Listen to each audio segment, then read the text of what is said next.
Therapies. Hello, lovely. Hello, hello. Weren't they wonderful? Oh, they were. I don't know why I've got my English accent on. But anyhow, look, we've got a lot of info. You've got a lot of info, I should say, in store for us today. Because we're going to talk a bit of a connection about hearing and the sensory system. Absolutely. Yeah? Now, we had a call just a minute ago from a chap who listens to you routinely. But he wants us to cover a little bit about mental health and natural therapy. So we might skim over that because we're going to lead into hearing. Yeah. And then at the end, I'm going to briefly talk about my health record. Yes. Ooh. No, good facts. Yeah, so absolutely. It's been great. Thank you. Have you in? Yes. So with mental health and natural therapies, there are many nutrients that we need in order for the brain to function, properly. The brain is incredibly complex, and there are lots and lots of functions that are happening every second of every day.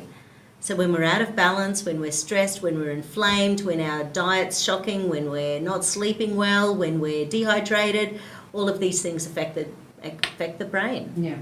So Touchy therefore, thing it is. Absolutely. I know, it's weird, isn't it? So one of the things that we tend to look at is whether or not the brain is, with people with mental health issues, and it doesn't matter whether it's depression or anxiety or PTSD or really it doesn't matter.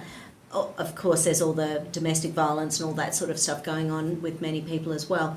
But whatever it is, if you can get the brain more integrated and working more effectively, then you can cope with your mental health issues more easily. So look, we talk about the world's first computers. Well, hello. Oh, this yeah. is what's in our skulls. Yes. So it processes a lot on Yeah. a regular basis all the time. And there's a joke in natural therapies that, our brain is a complicated computer, but it was programmed by a 2-year-old. So many of those patterns that were set up in childhood can be there for the rest of our life. Oh, it makes sense. It does make sense. We do go a bit blubberish, like a Yes. 2-year-old. Yes, just occasionally.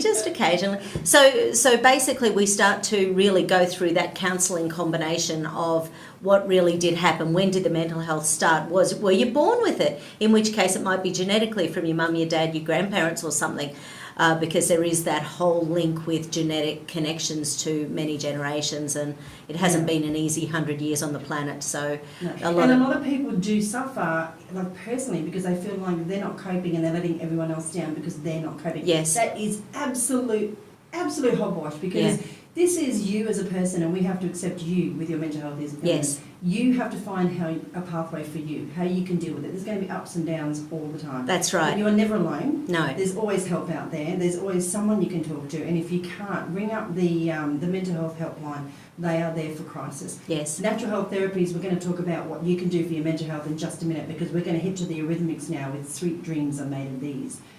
It's a bit classic, considering we're talking about our brain. 24 minutes to 12. This is Bay FM.